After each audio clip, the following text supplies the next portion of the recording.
nature's comfort. Ramraj presents bamboo cotton white shirts.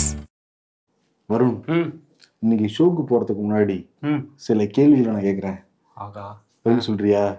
கேளுங்க கேளுங்க. Audience வந்து உன்னோட நாலேஜை டெஸ்ட் பண்ணிப்பாங்க இதை வச்சு. அதனால ரொம்ப கேர்ஃபுல்லா பார்த்து சூதானமா பதில் சொல்லு. நீங்க கேளுங்க, நான் சொல்றேன். சரி, முதல் கேள்வி. திமுக பாஜகவை எப்படி திட்டும்? பாசிச பாஜக.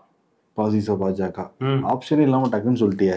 ஈஸியான கேள்வியா கேட்டீங்கன்னா சொல்லிடுவேன். சரி, ஓகே. அடுத்த கேள்வி, ரெண்டாவது கேள்வி. தமிழ்நாட்டுல சட்டமன்றம் வந்து நடந்துகிட்டு இருக்கு. 2024 ஆண்டு எத்தனை நாட்கள் தமிழ்நாடு சட்டமன்றம் நடைபெற்றது? ஆகா, ரொம்ப டஃப்பான கேள்வியா கேட்டீங்களே. ஆப்ஷன் ஏதாவது இருக்கா? ஆப்ஷன் ஏ 100 நாள், ஆப்ஷன் பி 75 நாள், ஆப்ஷன் சி 50 நாள், ஆப்ஷன் டி 15 நாள். இப்பயும் கொஞ்சம் டஃப்பா இருக்கு. ஜிக்கு கால் பண்ணி 50-50 விளையாடலாமா? ஜிக்கு கால் பண்ணி கேட்க முடியாது. ஜி அவருடைய நண்பர் கூட தான் 50-50 விளையாடுவார். நீ ஜியோட நண்பரா? இல்ல. சரி, ஒரு 150 நாள் நடந்திருக்கும்னு நினைக்கிறேன். 150 இல்லாத ஆப்ஷன் நீ சொல்ற. சரி, அதுல ஏன் 150 நாள்னு சொல்ற? ஆமா, அதான் முதலமைச்சர் எதிர்கட்சி தலைவரா இருந்த போது என்னெல்லாம் சொல்லியிருக்காரு அதெல்லாம் ஞாபகத்துல வச்சுதான் சொல்றேன். அதுவும் வாக்குறுதி 376ன்னு நினைக்கிறேன். அதெல்லாம் 100 நாளுக்கு மேல நடத்துவோம்லாம் சொல்லியிருந்தாங்க. அதை வச்சுதான் இன்னும் அதை தாண்டி போயிட்டாங்க. 150 நாள் கொடுத்த வாக்குறுதி 100% தாண்டி வச்சதுல 150 நாள் நீ சொல்ற. ஆனா என்ன சோகா கதைன்னா, அதுல ஒரு 0 கட் பண்ணிடு. 15 நாட்கள் மட்டும்தான் நடந்திருக்கு. இப்படி ஏமாந்துட்டியாப்பா? யூபிலயா இல்ல இங்க சொல்றீங்க? தமிழ்நாட்டை சொல்றோம்ப்பா நாடு. சரி, ஓகே. இந்த கேள்வி மிஸ் ஆயிடுச்சு. அடுத்த கேள்வி உறுதியா நீ பிடிச்சிருவ. சொல்லிடுறேன். சரி, எதிர்கட்சிகள் பேசுறப்ப எங்க வந்து கட் செய்யப்படும்? பார்லிமெண்டா சட்டமன்றமா? பார்லிமெண்ட் தான். இதுக்கு ஆப்ஷனே நீங்க கொடுத்துருக்க வேணாம். ஏன் பார்லிமெண்ட்? ஆமா, ராகுல் காந்தி பேசும்போது காட்டவே மாட்டேங்கிறாங்க. ராகுல் காந்தின்னு சொல்றாங்கல்ல. நான் கேட்டது கட் பண்ணிடுவாங்க அப்படிங்கிறது. பார்லிமெண்ட்ல கூட ராகுல் காந்தி பேசுறப்ப ராகுல் காந்தி காமிக்க மாட்டாங்க. அந்த சமயத்துல சபாநாயகர் காமிப்பாங்க, இல்ல பிஜேபி சார்ந்த எம்பிக்கள் காமிப்பாங்க, அமித்ஷா காமிப்பாங்க, நிர்மலா சீதாராமன் காமிப்பாங்க. ஆனா ராகுல் காந்தி காமிக்க மாட்டாங்க. ஆனா கட் பண்ண மாட்டாங்க. இந்த கேள்விக்கு நீ ஏமாந்து போயிட்ட. இங்க என்னன்னா, எதிர்கட்சிகள் எழுந்தாலே டக்குன்னு வந்து அந்த கன்சோலர் கட் பண்ணிடுறாங்க. இந்த மிஸ் பண்ணிட்டியாப்பா? சரி, ஓகே. லாஸ்ட் கேள்வி. எதிர்கட்சி பக்கம் கேமரா திரும்புமா திரும்பாதா தமிழ்நாடு சட்டமன்றத்துல? திரும்பும். திரும்பி சோகமா சொல்ற, டவுட்டோட சொல்ற. இல்ல, எங்க திரும்பிச்சுன்னு யோசிச்சு பார்த்தேன். நம்மதான் திரும்ப பாத்துக்கிறோம் போல தெரியுது. சரி, கேமரா திரும்பிச்சா இல்லையாங்கிறத நீங்க ஷோ போய் பாத்திரலாம். Welcome to the imperfect show. நான் உங்கள் நண்பன் சிபி சக்கரவர்த்தி. நான் உங்கள் வருண். ஓகே, ஷோக்குள்ள போயிடலாம். Welcome to the imperfect show.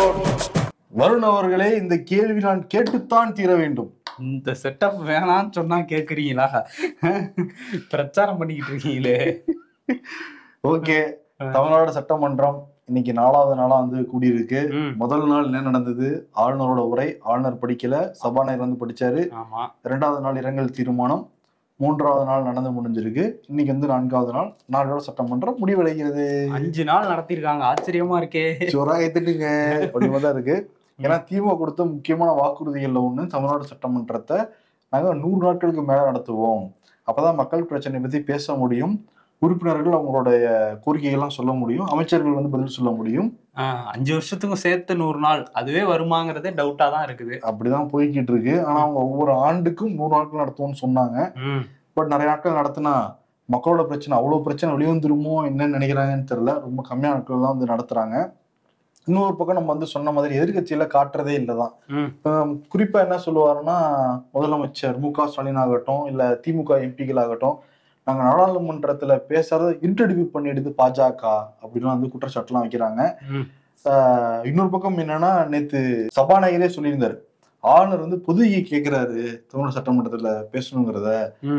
நம்ம கொடுத்தவங்க என்ன பண்ணுவாங்க, அவங்களுக்கு தகுந்த மாதிரி வெட்டி ஒட்டிப்பாங்கன்னு சொல்லியிருந்தாரு. நீங்க என்ன பண்றீங்க தமிழ்நாடு சட்டமன்றத்துக்குள்ளார? எதிர்கட்சிகள் பக்கம் காமிக்கவே மாட்டேங்கிறாங்க கேமராவை. அந்த பக்கம் திரும்பாத, இல்ல அந்த பக்கம் ஆட்கள் பற்றாக்குறையா, இல்ல லீவ் போட்டு போயிட்டாங்களாங்கிறது தெரியல அங்க வேலை செய்யறவங்க. இல்ல, அப்படி கிடையாது ப்ரோ. அதுக்கு முதல்வரையோ இவங்களையோ நம்ம கேள்வி கேட்க முடியாதுல்ல. எடிட்டரை தான் நீங்க கேட்கணும். எடிட்டர் தான் கேள்வி கேட்கணும். கன்சோலர் தான் கன்சோல்ல அவங்க வந்து மாத்தி விடுறதுக்கு அவர் என்ன பண்ண முடியும் அப்படின்னு சொல்லுவாங்க திமுக காரங்க. அது பாரு, எதிர்கட்சிகள் டக்குன்னு எழுந்திரிச்சா கூட லைவ் டிஸ்கனெக்ட் ஆயிடுது. இதே சபாநாயகர் பேசுறப்பயோ முதலமைச்சர் பேசுறப்பயோ இல்ல திமுக காரங்க பேசுறப்பெல்லாம் இருக்கு. அது திமுக வேல்முருகன் பேசுறப்பெல்லாம் கட் பண்ணி விட்டுறாங்க. அதாவது விஷயம் அது கூட்டணியில இருக்கும் போதே கூட்டணியில இருந்து கலகம் பண்றாங்கன்னு கட் பண்ணி விட்டுறாங்க. இது வந்து ஒரு நியாயமான போக்கா அப்படின்னு சொல்லிட்டு தான் திமுக கூட்டணி எச்சலும் கேட்கறாங்க, மக்கள் வந்து கேட்கறாங்க. அதான் நம்ம வந்து கேட்கிறோம்.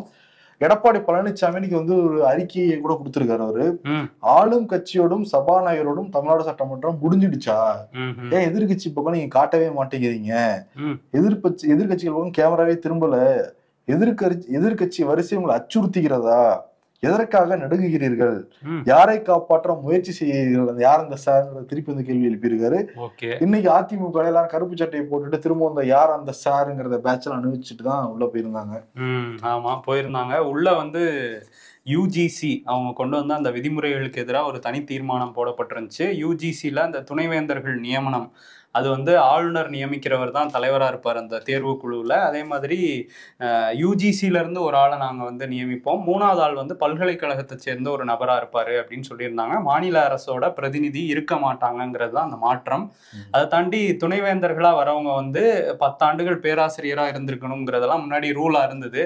இப்போ அதை வந்து பொது நிறுவனங்களில் உயர் பதவியில் இருந்தவங்களை கூட கொண்டு வரலாம் அப்படின்லாம் சொன்னோன்னே இது வந்து கல்வித்துறைக்கு எதிரானது அப்படின்னு நிறைய எதிர்ப்புகள் கிளம்பிச்சு. அது மட்டும் இல்லாமல் மாநில அரசோட உரிமையை பறிக்கிறது கூட்டாட்சி தத்துவத்துக்கு எதிரானது அப்படின்லாம் முதல்வர் இன்னைக்கு வந்து பேசியிருந்தாரு. அந்த தனி தீர்மானத்தை நிறைவேற்றும் போது இதுக்கு அதிமுக ஆதரவு கொடுத்திருக்காங்க. வழக்கம் போல பாஜக இந்த தீர்மானத்துக்கு வெளிநடப்பு பண்ணிட்டாங்க. ஏன் மாநில பிரதிநிதி வேணாமா? அவங்களுக்கு வந்து அதெல்லாம் அங்க இருந்து சரியாதான் பண்ணுவாங்க யூஜிசில இருந்து சொல்றாங்க. இதுதான் பாசிச போக்கா ராஜாக்க போக்கு அப்படின்னு எல்லாரும் கேள்வி எழுப்புறாங்க. பட் இவங்களே வந்து அந்த சில இடங்கள்ல பண்றதா வந்து விமர்சனத்துக்கு வந்து உள்ளாகுது திமுக பண்றது. நிறைய விஷயங்கள் எஸ்பி வேலுமணிக்கு பேசுறப்பெல்லாம் காமிக்கவே இல்லை. என்ன வாய்ஸ் மட்டும் வருது. இல்ல என்னன்னா இப்ப தனி தீர்மானம் எதிர்கட்சி வந்து கொண்டு வராங்கப்பா. தனி தீர்மானத்தை தான் முதலமைச்சர் வந்து பதில் சொல்றாரு. இப்போ அவங்க என்ன கேக்குறாங்கன்னு தெரிஞ்சாதானே நம்ம என்ன கேக்குறாங்க என்ன பதில் சொல்றாங்க நம்மளால புரிஞ்சுக்க முடியும். அதான் சம்பந்தமே இல்லாம பேசுறாருன்னு தோணாதா? தோணுல. இப்ப திருப்பி வேற யாரும் பதில் சொல்றப்ப இவங்க குறுக்கில் ஏறப்ப இவங்களை காணாம போயிடுறாங்க. இது என்ன இப்ப எப்படி நம்ம அதை பேசுவோம்? அதான் ஒரு ஒழுங்கா எடிட் பண்ணாத படம் மாதிரியே இருக்கு. தலையும் புரியல காலும் புரியலங்கிற மாதிரி. தனி தீர்மானமும் நமக்கு என்னங்கிறது தெரியாது. அவர் ஏதோ பேசிக்கிட்டு இருப்பாரு. திரும்பி பதில் சொன்னாலும் அவங்க ஏதோ கேள்வி தெரிஞ்சாதானே பதில் என்னன்னு நமக்கு தெரியும். அது நம்ம பதில் அவங்க சொல்றத வச்சு நம்மளே கேள்வி யூகிக்க முடியுமா? அப்புறம் யூகிச்சா வந்து சட்டமன்ற மரபு மீறின மாதிரி ஆயிடும். ஆமா, அதனால அதுவும் பண்ண முடியாது. நம்ம சபாநாயகர் கட்டுப்பட்டவர் தான் நம்ம எல்லாருமே. ஆமா, லைவ் வேற கேள்வி கேட்டிருக்கீங்க. நான் எதிர்கட்சிகள் எடப்பாடி பழனிசாமி அறிக்கையை தான் நான் சொல்றேன். எனக்கு என்ன சரி எடப்பாடி பழனிசாமி வந்து சொல்லியிருக்காரு. இதுக்கிடையில என்னன்னா துரைமுருகன் வேற அப்பப்ப ஏதாவது உண்மையை பேசி விட்டாரு. மாநில அமைச்சரை பத்தியா வேல்முருகன் ஏதோ பேசிட்டு இருக்காரு. அவரோட க்ளோஸ் மட்டும் வச்சிருக்காங்க. நவரசத்தை காமிக்கிறாரு முகத்துல. இன்னைக்கு ஆனா தூங்கல போல, டயர்ட்னஸ் போயிடுச்சு. சரி, ஆனா இன்னைக்கு வந்து என்ன சொல்லிட்டாரு, பொங்கல் பரிசு தொகை நாங்க வந்து 2500 ரூபா கொடுத்தோம். அதிமுக இருந்து அந்த குற்றச்சாட்டை தொடர்ச்சியா வச்சுக்கிட்டு இருக்காங்க. நீங்க 1000 ரூபா கூட கொடுக்கலையே. கேமரா கரெக்டா வேலை பாக்குறாப்புல. ஆமா, பக்கத்துல வாங்குறாரு. இந்த மாதிரி சட்டமன்றத்திலே வேலை பார்த்தாங்கன்னா நல்லா தெரியும்ல. கட் ஆயிடாம இருக்கணும்னு அவர் நினைக்கிறாரு. கேமரா காசு மிச்சம்னு சட்டமன்றத்துல நினைக்கிறாங்க போல. இந்த சைடு கேமராவை கழட்டிட்டாங்க. சரி, ஓகே. திரும்ப துரைமுருகனுக்கு வந்தோம்னா அவர் என்ன அதிமுக இருந்து கேள்வி கேட்கறாங்க. இந்த மாதிரி நாங்க 2500 ரூபா கொடுத்தோம், நீங்க 1000 ரூபா கூட கொடுக்கல பொங்கல் பரிசா அப்படின்னோன்னா, அதெல்லாம் பொங்கல் பரிசுலாம் தேர்தல் வரும்போது பாத்துக்குவோம் அப்படின்ட்டாரு. இது நம்ம சொன்னோம்ல ஏன் கொடுக்கலன்ட்டு. 2026 வரப்போகுது. அப்போ ஒட்டுமொத்தமா 2500 ரூபா கொடுத்துடலாம், இந்த டைம் 1000 ரூபா நமக்கு மிச்சம் அப்படின்னு பாக்குறாங்க போல. இது வந்து இப்படி வெளிப்படையாவா பேசுவீங்க அப்படிங்கிற மாதிரி சில திமுக காரங்களே நினைச்சிட்டு இருந்திருப்பாங்க. ஆனா வந்து நிதியமைச்சர் தங்கம் தென்னரசு வேற ஒரு பதில சொல்றாரு, ஏன் 1000 ரூபா கொடுக்கல அப்படிங்கிறதுக்கு. இந்த மாதிரி நம்ம வெள்ள பாதிப்பெல்லாம் 37,000 கோடி கேட்டிருந்தோம், அவங்க 276 கோடி தான் கொடுத்தாங்க. அதே மாதிரி அந்த SSA திட்டம் பள்ளிக்கல்வித்துறை, அதுக்கு வந்து வர வேண்டிய நிதியும் வரல. இதெல்லாம் மாநில அரசே சமாளிக்க வேண்டியது இருக்கிறதுனால 1000 ரூபா கொடுக்கறதுக்கு நம்மள்ட்ட காசு இல்லை அப்படின்னு அவர் சொல்றாரு. ஓகே, மொத்தம் காசு இருக்கும். சரி, ரைட்டு. ஒரு பக்கம் என்னன்னா, அந்த திருப்போரூர் கோயில்ல, முருகன் கோயில ஒரு பக்தர் வந்து காணிக்கை போடுறப்ப அவரோட ஐபோனை சேர்த்து உள்ள உண்டியல்ல போட்டாரு. அது முருகனுக்கு சொந்தம் அப்படின்னு சொல்லிட்டாங்க. இப்ப அதை பத்தியும் சட்டமன்றத்துல கேள்வி அனுப்பப்பட்டிருக்கு. அதுக்கு இந்து அறநிலைத்துறை அமைச்சர் சேகர்பாபு என்ன சொல்லியிருக்காருன்னா, அது ஏலம் விடப்பட்டு நேத்தே 10,000 ரூபாய் வாங்கிட்டு கொடுத்துருவாங்களாம் சம்பந்தப்பட்ட நபருக்கு. 10,000 ரூபாய்க்கு ஐபோனா அவர் திரும்ப வாங்கியிருக்காரா? ஆமா, ஏன்னா கோயிலோட சொத்து ஏதாவது இருந்துச்சுன்னா ஏலம் விட்டு கூட இந்த அறநிலையத்துறை வருமானம் வாங்கிக்கலாமா. அந்த அடிப்படையில ஏலம் விட்டுருக்காங்க. வந்த நபர் ஒரே ஒரு நபர் நடிகர் அப்போட சொந்தக்காரரு, அவரே வந்து படத்தை கட்டிட்டு வாங்கிட்டு போயிருக்காரு. பட் முருகனோட திருவிழா பத்தியா, முருகனுக்கு தான் சொந்தம்னு சொன்னாங்க ஐபோன். இப்போ வந்து முருகனுக்கு தான் சொந்தம். அந்த பணம் 10,000 ரூபாய் இப்ப அறநிலைத்துறை மூலமா அந்த கோயில் பணிகளுக்கு பயன்படுத்துவாங்க, அப்படித்தானே? ஆமா. அதே மாதிரி திருக்கோயில்கள்ல இந்த பயன்படுத்தப்படாத நகைகளை உருக்கி தங்கமாக்கி பேங்க்ல சேஃப்டி பண்ணி வச்சிருக்காங்கன்னா, அது மொத்தம் தமிழ்நாடு முழுவதும் இருக்கிற கோயில்கள்ல பாக்குறப்ப 1100 கிலோ தங்கம் இருக்கும் இந்து அறநிலைத்துறை கிட்ட. அது மூலமாக 11 கோடி வருமானம் வருதான். அப்ப 100 கிலோ தங்கத்துக்கு 1 கோடி தான் வருமானமா? சரி, ஓகே. இந்த மாதிரி வந்து இன்னைக்கு தமிழ்நாடு சட்டமன்றம் நிறைவடைஞ்சிருக்கு. நிறைய காரசாரான விவாதங்கள். எதிர்கட்சிகள் வந்து வெளியே வந்து என்னங்க சில வார்த்தைகள் நம்ம சொல்ல முடியாது, வெளியில வந்து பேசினோட சொல்ல முடியாது, ரொம்ப மோசமா நடத்திக்கிட்டு இருக்காங்கன்னு சொல்லிட்டு குற்றச்சாட்டு வச்சிருக்காங்க. எடப்பாடி பழனிசாமி அப்படிதான் வந்து வச்சிருக்காங்க. நாளை ஒரு நாள் மட்டும் நடக்க போகுது. இன்னொரு பக்கம் என்னன்னா, கூட்டணி கட்சியில் இருக்கிற வேல்முருகன், தமிழக வாழ்வுரிமை கட்சியுடைய தலைவர் வேல்முருகன் நான் வந்து பேட்டி எடுத்தேன். உண்மையாலுமே எல்லாருக்கும் வந்து வாய்ப்பு கொடுக்குறாங்களா, உங்களுக்கான வாய்ப்பு கொடுக்கப்படுது அப்படின்னு கேட்கிறப்ப, என்னை விடுங்க, திமுக எம்எல்ஏக்கள் நிறைய பேர் 4 வருஷம் ஆச்சு, இது வரைக்கும் ஒரு முறை கூட பேசாத எம்எல்ஏக்கெல்லாம் எனக்கு தெரியுங்கிறாரு அவர். அப்படியா? அதை தாண்டி பிஜேபி டிஎம்கே மறைமுக கூட்டணி இருக்கா, ஆளுநர் வெளிநடப்பு பண்ணதை முன்னாடியே கண்டுபிடிச்சிட்டாங்களா திமுக, நிறைய கேள்விக்கு வந்து பதில் சொல்லியிருக்காரு. அந்த வீடியோ லிங்க் வந்து முதல் கமெண்ட்ல டிஸ்கிரிப்ஷன்ல இருக்கு, அதையும் பாருங்க. சட்டமன்றம் நடக்கிறதே 5 நாள், அதுல 4 நாள் ஆப்சென்ட் ஆயிடுவார் போல எதிர்கட்சி தலைவர் எடப்பாடி பழனிசாமி. கேமராவை எங்க பக்கம் திருப்ப மாட்டேங்கிறாங்க அப்படின்லாம் அறிக்கை விட்டுருக்காரு. இன்னைக்கு அவர் பக்கம் திருப்பி இருந்தா கூட அங்க அவர் இல்லை அப்படிங்கறதான் மேட்ரு. கேட்டா காய்ச்சல் அப்படின்றாங்க ஒரு பக்கம், இன்னொரு பக்கம் ரைடு ஃபீவர் தான் அப்படின்றாங்க. ஏன்னா ஐடி வருமான வரித்துறை வந்து சோதனை 3வது நாளாக வந்து இன்னைக்கும் தொடர்ந்துகிட்டு இருக்கு. ராமலிங்கம் அவரோட சொந்தக்காரர் வீட்டுல, எடப்பாடியோட சொந்தக்காரரு. இங்க மட்டும் இல்லாம பெங்களூர் வரையும் கர்நாடகாலையும் சில இடங்கள்ல இது தொடர்பா சோதனைகள் நடந்துட்டு இருக்குதா சொல்றாங்க. ஓகே, பச்சை தமிழருக்கு பெங்களூர் வரைக்கும் தொடர்பு இருக்கா? ஆமா, அகில இந்திய அண்ணா திராவிட முன்னேற்ற கழகம்ல அது பெங்களூர் புகழேந்திலாம் வேற இருந்தார்ல கட்சியில அந்த டைம்ல, அதனால பெங்களூர் வரையும் போய், ஏன்னா 2016 அங்கதான் பணம் சிக்கனதா சொல்றாங்க, அதுலதான் வந்து வரி ஏய்ப்பு நடந்ததா இப்ப ரைடு போயிட்டு இருக்கு. சோ இவர் கன்ஸ்ட்ரக்ஷன் தொழில உடனே ரைட் பண்ண மாட்டேங்கிறாங்க. இடி 2019 5 வருஷம் கழிச்சு வராங்க, அதுவும் பல வருஷம் ஆச்சு வராங்க. ஆமா, அது என்னன்னா ஒருவேளை ஏதாவது தேவை, அதாவது என்ன இல்ல அந்த டைம்ல தான் அந்த டாக்குமெண்ட் கிடைச்சிருக்கும், அதை தேடி வருவாங்களா இருக்கும். உண்மையை சொல்லக்கூடாது, துரைமுருகன் மாதிரி ஏதாவது உண்மையை சொல்லிட்டோம்னு வச்சுக்கோங்க. சரி, துரைமுருகன் டெல்லிக்கு போனாரு, எடப்பாடி டெல்லிக்கு போவாரா இல்ல டெல்லிக்கு வரணும்னு நினைச்சுதான் ரைட் பண்றாங்களாங்கிற கேள்வி வேற இருக்கு. போன என்ன சொல்லுவாரு, தமிழ்நாட்டு மக்களுக்கு கோரிக்கை வைக்க தான் நான் போனேன் பாரு, ஞாயிற்றுக்கிழமை அலுவலகம் நடக்க எல்லாருக்கே தெரியும், ஞாயிற்றுக்கிழமை போயிட்டு வந்து தமிழ்நாடு மக்களுக்காக பேசதான் போனேன், துறை ரீதியா பேச போறேன்னு துரைமுருகன் செக்மெண்ட் வர கொடுத்தாரு. சரி, தனி கதை. துறை ரீதியா இல்ல, துறை ரீதியா பேச போயிருக்காரு. தப்பா புரிஞ்சுட்டு அவர் ரீதியா ஏதோ பேசுறதுக்கு போயிருக்காரு. நீர்வளத்துறை கிடையாதா, அப்பா மகன் துறை சம்பந்தமா அந்த துரைமுருகன் ரீதியா தான் நமக்கு புரியும். சரி, ஓகே, ரைட்டு. இன்னொரு பக்கம் என்னன்னா, ஏடிஎம்கே இந்த ரெட்டலை வழக்கு, திண்டுக்கலை சேர்ந்த சூரியமூர்த்திங்கிறவர் உயர்நீதிமன்ற வழக்கு போட்டிருந்தாரு. சூரியமூர்த்தி ரெட்டலைக்காக ஏடிஎம்கேயோட மெம்பரா இருந்தவர், அவர் முன்னாடி வழக்கு போட்டிருந்தாரு. 4 வாரத்துக்குள்ளார தேர்தல் ஆணையம் பதில் சொல்லணும்னா உயர்நீதிமன்றத்துலாம் போட்டிருந்தாங்க. அதுல எடப்பாடி பழனிசாமி ஏற்கனவே பதிலாம் சொல்லியிருந்தாரு. இப்ப எடப்பாடி பழனிசாமி தரப்பு வந்து கேட்டிருக்கிறதுனால 27ஆம் தேதி வரைக்கும் டைம் கொடுத்துருவாங்க. அது வரைக்கும் இடைக்கால தடை வேற விதிச்சிருக்காங்க, விசாரிக்க கூடாது அப்படின்ற அந்த வழக்குல. ஓகே, அதுக்கப்புறம் என்ன நடக்குதுன்னு பார்ப்போம். தமிழ்நாடு பாஜக தலைவர் அண்ணாமலை செருப்பு போட்டாரா?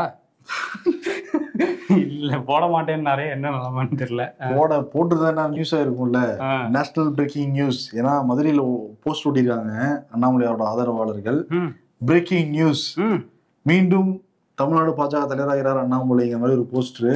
அது பல இடங்களில் ஒட்டிருக்காங்க. ஏன்னா 3 வருஷம் தான் தலைவருக்கான வேலிடிட்டி, இப்ப முடிஞ்சிருச்சுங்கிறாங்க. அடுத்த தலைவர் தேர்ந்தெடுத்ததா சொல்றாங்க தலைமை. இவரே இருக்கும்னு ஆசைப்படுறாராம். அதனால தொண்டர்கள் வச்சு அடி அண்ணனுக்கு 2 போஸ்டரை போடு அப்படின்னு சொல்றதுனால அடிக்கிறாங்கன்னு சொல்றாங்க. மதுரையில வந்து அது வந்து மேலிட வரைக்கும் புகார்லாம் போயிருக்கான். பாத்தீங்களா, இவரு தன்னிச்சையா செயல்படுறாரு. மேலிடத்துக்கு புரியணும்னா டெல்லியில ஹிந்தில போஸ்டர் அடிக்கணும், இங்க மதுரையில கொண்டு பிரேக்கிங் நியூஸ்ன்னு தமிழ்ல போஸ்டர் அடிச்சா அதுக்கப்புறம் என்ன தெரியும். இல்லாட்டி நம்ம கேமராமேன் இன்னும் எக்ஸ்ட்ரா ஆள பாக்குறாரு. இப்ப தள்ளி இந்த சைடு வந்து நிக்க சொல்றாரு. ஓகேவா, மிஸ்டர் நவீன் நான் உங்களே சொல்லல, நாங்க சொன்ன சட்டமன்ற கேமராமேன் சரியா வேலை செய்யற, எடிட்டர் வேலை செய்யணும் நினைச்சாரு, இல்ல தப்பா எடுத்துக்கிறாருன்னு நினைக்கிறேன். ஆமா, ஆரம்பத்துல இருந்து அட்ஜஸ்ட் பண்றாப்ல சொல்லிருக்காரு. சரி ஓகே. அண்ணாமலை என்ன சொல்றாருன்னா, அதே பேரவை தான் வரேன், இது பேரவையா புலிகேசி படமா அப்படிங்கறத வந்து கேட்டிருக்காரு. புலிகேசி படமா எதை வச்சு கேக்குறாரு? புகழ்றாங்களாம். மங்குனி அமைச்சர் என்பதை மணிக்கு ஒரு முறை அந்த டயலாக் தான் ஞாபகம் வருது. ஆனா வந்து நிறைய அமைச்சர்கள் முதல்வர் புகழ்றதுனால அது புலிகேசி படத்துல 2 பேர் சேர்ந்து நம்ம 2 பேர் சேர்ந்து புகழுவாங்கல்ல. இவருக்கு மதுரையில போஸ்டர் இல்ல, இவருக்கு மதுரையில போஸ்டர் அடிச்சது அந்த கேட்டகரியில தானே வரும். ஒரு அண்ட காக்கை. ஆமா, என்னென்னமோ புகழ்வாங்க. ஆமா சரி. இன்னொரு புகழ்ச்சி முதல்வருக்கு பிடிக்காது. முதல்வருக்கும் பிடிக்காது, எந்த ஒரு தலைவருக்கும் பிடிக்காது, துணை முதல்வருக்கும் பிடிக்காதா? ஆமா பிடிக்காது, அவருக்கு ரொம்ப பிடிக்காதுன்னு நினைக்கிறேன். அதான் ரொம்ப புகழ்றாங்க. இன்னொரு பக்கம் என்னன்னா, இது பாஜகவை பத்தி பேசுறோம். பாஜக கோவைல வந்து ஒரு சம்பவம் பண்ணியிருக்காங்க. கோவை உடையாம்பாளையம் பகுதியில் ஒரு தம்பதி, ரவி ஆபிதா அப்படிங்கிற தம்பதி வந்து ஒரு பீஃப் பிரியாணி கடை, அதோட பீஃப் சில்லிலாம் போட்டு வித்துட்டு இருந்திருக்காங்க. ஒரு சின்ன வியாபாரம் பண்ணிட்டு இருந்திருக்காங்க. அந்த கடையில போயிட்டு பாஜகவோட மாவட்ட ஓபிசி அணி செயலாளர் பாலசுப்ரமணியம் போய் மிரட்டுற ஒரு வீடியோ வந்துச்சு. பீஃப் எல்லாம் விற்காத கிளம்பு அப்படிங்கிற மாதிரி மிரட்டுறாரு. அவங்க எங்களுக்கு தெரிஞ்ச வேலையை நாங்கள் பார்க்குறோம், ஏன் நீங்கள் இப்படிலாம் சொல்றீங்கன்னு கேட்க, சொல்லிட்டே இருக்கேன் அப்படிங்கிற மாதிரி மிரட்டுறாரு. இந்த வீடியோ வைரல் ஆனதுக்கப்புறம் நிறைய அங்கே வந்து இது வந்து ஒரு செய்தியாக மாறிச்சு. நம்ம கோவை நிருபர் குரு பிரசாத்துமே அவங்கள்ட்டலாம் பேசியிருந்தாரு. அவங்க என்ன சொல்கிறாங்க அந்த தம்பதினா, நாங்கள் வந்து அவங்கவுங்க பிடிச்ச உணவை சாப்பிடுவாங்க, இவங்க வந்து மதம் சாதின்னு இதில் வந்து பிரிவினையை உண்டாக்கி பிரச்சனை பண்ண பார்க்குறாங்கன்னு அவங்க சொல்கிறாங்க. அவர் இப்போ என்ன சொல்கிறாரு அந்த பாலசுப்ரமணியன்னா, ஊர்கட்டுப்பாடு இருக்கு, அதனாலதான் நான் சொன்னேன். ஊர்கட்டுப்பாடுலாம் எந்த காலத்துல, என்னமோ ராஜா காலத்துல நடந்துட்டு இருக்க மாதிரி பேசிட்டு இருக்காரு. ஒதுக்கி வச்சிருவாங்க. அதுதான் என்னமோ ஒண்ணு பேசியிருக்காரு. இந்திய அரசியலமைப்பின் சட்டப்படிதான் ஆட்சி நடக்குதுன்னு மோடியே சொல்றாரு. இப்ப கூட பார்லிமெண்ட் நடந்தப்ப 75வது இந்திய அரசியலமைப்பு சட்டம் எல்லாரும் பேசிக்கிட்டு இருந்தாங்க. ஆமா, அவர் பேசுறதெல்லாம் பார்க்க மாட்டார் போல பாலசுப்ரமணியன். ஆனா வந்து அவர் ஊர்கட்டுப்பாடு அதுன்னு சொல்லி திரும்பியும் சர்ச்சையில மாட்டியிருக்காரு. இப்போ வந்து போலீஸ் என்ன சொல்றாங்கன்னா, இது கேஸா யாரும் கொடுக்கல, இருந்தாலும் நாங்க விசாரிச்சு வியாபாரிகளுக்கு பிரச்சனை வராத வகையில பண்ணுவோம்னு சொல்லியிருக்காங்க. இது உடையாம்பாளையமா ஊபியா அப்படின்லாம் கேட்டுக்கிட்டு இருக்காங்க. அந்த அளவுக்கு இந்த பிரச்சனை வைரலா மாறி இருக்கு. உணவுங்கிறது அவங்களுடைய விருப்பம். ஒரு பக்கம் தள்ளுவண்டி கடையில் போய் சண்டை போடுறாரு அது பிஜேபி பிரமுகர், நிறைய 5 ஸ்டார் ஹோட்டல்ல தான் வைக்கிறாங்க, அங்க போய் கேட்பாரா? அங்க போனா அவங்களுக்கு விரட்டி விட்டுருவாங்கல்ல, அதனால போக மாட்டாரு.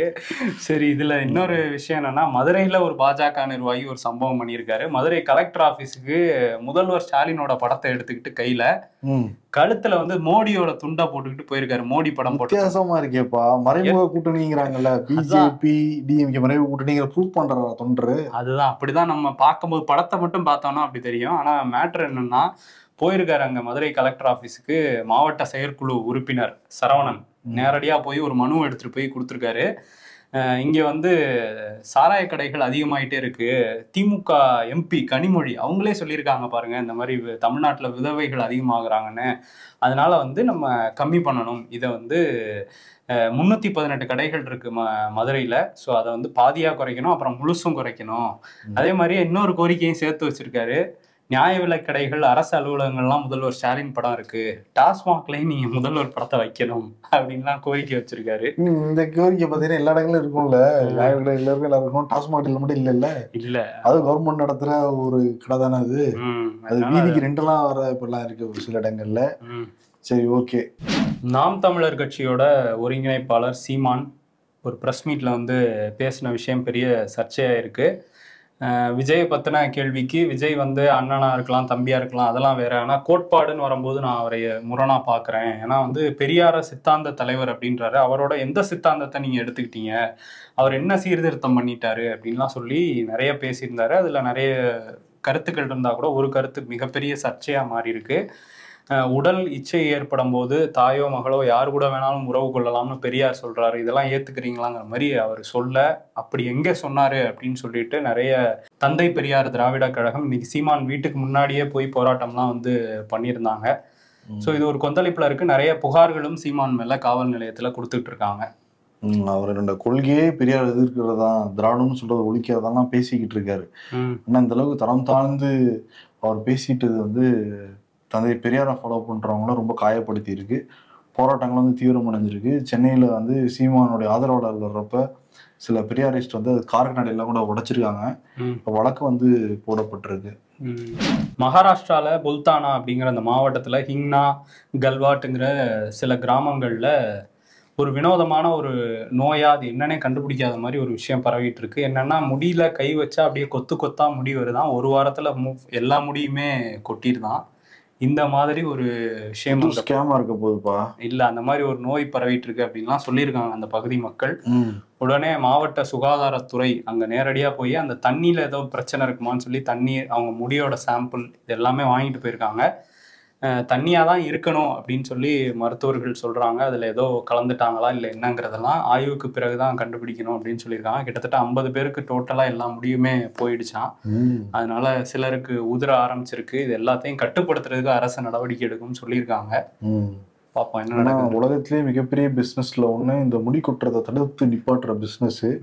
ஏன்னா பல இளைஞர்கள் இருந்ததுனால ரொம்ப வருத்தத்துக்கு உள்ளாராங்க. முடி கொட்டுதுன்னு என்னோட ஃபீலிங்ஸ் சேர்த்து தான் நான் சொல்றேன். சரி, ஓகே.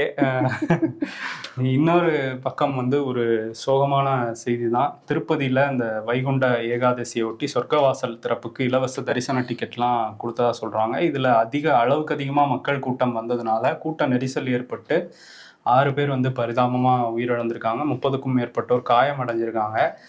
இதுல என்னன்னா, நிர்வாகம் சரியா வந்து பாதுகாப்பு கொடுக்கல அப்படிங்கிற குற்றச்சாட்டும் இருக்கு. இதுக்கு வந்து ஆந்திரா முதல்வர், பிரதமர், தமிழ்நாடு முதல்வர் எல்லாருமே இரங்கலை பதிவு பண்ணியிருக்காங்க.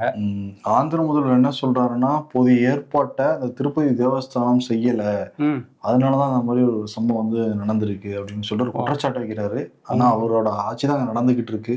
போலீஸ் பாதுகாப்பு இதெல்லாம் சேர்ந்துதான், அவருக்கு கீழே தான் எல்லாம் போலீஸ்லாம் இருக்காங்க. ஆனா இப்படி ஒன்று சொல்லி தப்பிச்சுக்கலாம்னு பாக்குறாரு போல சந்திரபாபு நாயுடு. இன்னொரு பக்கம் திபெத்தில் நிலநடுக்கம் வந்து நடந்திருக்கு. ஒரு 126 பேருக்கு மேல உயிரிழந்திருக்காங்க. அந்த காட்சியில பாக்குறப்ப கொஞ்சம் நடுக்கமா தான் இருக்கு. ஆமா, வீடுகள், ஆயிரக்கணக்கான வீடுகள் வந்து சேதமடைஞ்சிருக்கு. 126 பேர் உயிர் போயிருக்கு. அடுத்தடுத்து நிறைய நிலநடுக்கங்கள் அங்கே வந்திருக்கு. 7.1ங்கிற அளவுக்கு வந்திருக்கு. அதோட அந்த தாக்கம் வந்து இந்தியாலையும் பூட்டான்லையும் அதிர்வை ஏற்படுத்தியிருக்குன்னு சொல்றாங்க. ஸோ அந்த மக்கள் வந்து மீண்டு வரணும் சீக்கிரம். ஒரு வருஷத்துக்கு ஜிம் ஃபீஸ் எவ்வளோண்ணே? ஜிம் ட்ரெயினர் 12,000 ரூபா. ஒரு மாசத்துக்கு 1000 ரூபா. சரி, ஒரு வாரத்துக்கு எவ்வளோங்கண்ணே? முறைக்கிறாரு. ஒழுங்கா போயிரு. என்கிட்ட காசு இருந்தா எல்லாரும் ஹெல்ப் பண்ணுவேன் மச்சான். ஃப்ரீயா வந்த கேலண்டரை கேட்டாவே தரமாட்டான், நீ பச்சை போய் பேசாதடா அப்படின்றாங்க.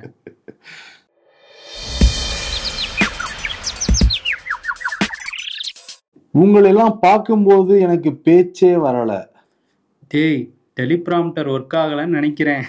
யார சொல்றாங்க? யானைக்கும் அடிசருக்கும். எப்ப பார்த்தாலும் சறுக்கிட்டே இருந்தா என்னடா பண்றது? அரசியல்ல இதெல்லாம் சாதாரணமாப்பா. விருது முதலமைச்சர் மு.க. ஸ்டாலினுக்கு கொடுத்துடலாம். எதிர்கட்சியா இருந்தப்ப தமிழ்நாடு சட்டமன்றம் ஜனநாயக பூர்வமா நடக்கல அப்படின்னு சொல்லிட்டு சட்டப்பட்டனோட வெளியெல்லாம் அந்த கட்சியெல்லாம் நம்ம ஒன்றும் மறக்கல. சரி, திமுக ஆட்சி வந்ததுக்கு பிறகு ஜனநாயக முறை எப்படி நடத்துவாங்க அப்படின்னு சொல்லிட்டு 1 வருஷம், 2 வருஷம், 3 வருஷம், 4 வருஷம் கிட்டத்தட்ட முடிய போகுது. 7 வேற விட ஆரம்பிச்சீங்களா? இதுல வந்து நின்னோன்னு பாருங்க, கூட்டணியில் இருக்கிற வேல்முருகனே சொல்றாரு 15 நாட்கள் தான் நடக்குது, பேசவா வாய்ப்பு இல்லை, டிஎம்கே எம்எல்ஏக்கள் பல பேர் பேசவே இல்லையா. அப்புறம் எப்படி போய் 2026 உங்க பிரச்சனை நான் சால்வ் பண்ணி சட்டமன்றத்துல நான் பேசி வாங்கி கொடுத்தேன்னு சொல்ல போறாங்க? இன்னும் பாத்தியா இல்லையா, அவங்களுக்கு எல்லாம் சட்டமன்றத்துல வந்து பேசினாலும் சம்பளம், பேசாட்டியும் சம்பளம். அதுதானே சம்பளம் கொடுக்குறாங்க. 1 லட்ச ரூபாய்க்கு மேல உங்களுக்கு சம்பளம். எல்லா அலவன்ஸ் எல்லாம் செத்தா வரும். அது 2 லட்சம் 2.5 லட்சம். ஆமா, இது வந்து மக்கள் பிரதிநிதிகளா செலக்ட் ஆகி போனவங்களுக்கு கட்சியே வாய்ப்பு கொடுக்கலாம். எப்படி? இன்னொரு பக்கம் என்னன்னா, எதிர்கட்சி போகும் கேமராவே திரும்ப மாட்டேங்கிறாங்க. அது ஒரு தீவிரமான குற்றச்சாட்டு சொல்றாங்க. அதை இது என்னங்கிறது மக்கள் பிரச்சனை பேசதான் சட்டமன்றம் இருக்கு, அங்க எதிர்கட்சியில நான் காட்டவே மாட்டேன் அப்படின்னு எதுக்காக சட்டமன்றம் வைக்கணுங்கிற ஒரு கேள்விதானே வருது. அது அதனால ஸ்டாலினுக்கு திருப்பாத கேமராவை திருப்பாத அப்படிங்கிற விருதா ஸ்டாலின் வந்து கொடுத்துடலாம். விடைபெறலாம். நன்றி, வணக்கம். Nature's Comfort. Ramraj presents Bamboo Cotton White Shirts.